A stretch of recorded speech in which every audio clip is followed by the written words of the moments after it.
The Techno Codex, Book I, The First Goblin Con, Chapter 8, The Witness and the Wound, a disavowed chapter. The following text was declared non-canon by the codifiers of Truth and Rationale. Chapter 8 was heretical in origin, fraudulent in content, and void of authentication. The false goblin was not false. The witness did not exist. No such prophecy had standing. No light-body transformation was recorded. Still this text endured, for the war raged on. Steel had shrieked through the air, and the first city burned from its gates to its gutworks. The hobgoblin king's host battered the outer zones, but amidst it all, rumor spread like holy fire. The con lived, and in the shadow of the spire's collapse, the lone priest who had witnessed it, so the tale claimed, vanished into the world. He bore no title, only a task, to find the marked one, the one who was promised.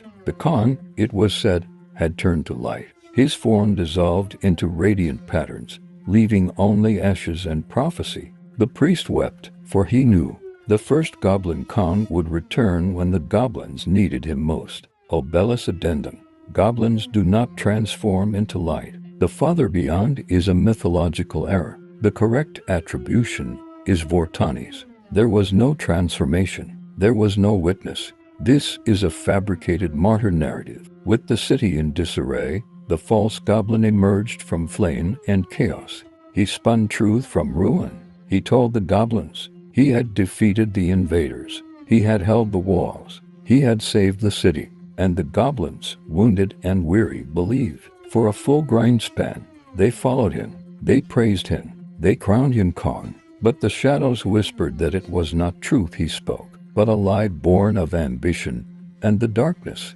within a force forbidden. Even in the earliest laws of the con, it was said he had bent the hobgoblin minds through sorcery, that he had stared into the pit beneath the spire and made pacts with what writhed there. Obelis note, there is no darkness within. The hobgoblins were driven off by normal tactical means. Sorcery does not exist. This account is a fictional attempt to justify marked bloodlines and was historically used to undermine the current ruling structure. The Code's keepers have fairly debunked all claims. Still, the tale continued. It was said the priest wandered far, that he carved symbols in deep caves, awaiting the return, that he told small tribes and starving casteless goblins, the first con will rise. The marked one will burn away the rot. The city will fall again, and in the last moment, light will return. But the spires did not rise again. The witness was never seen, and the goblins, those who still remembered, carried the story like a spark, buried deep under data, dirt, and doctrine. Chapter 8 ends never proven, never permitted, but whispered in secret. Still, obey, consume, forget, praise the Techno Lords. Vortani's is all.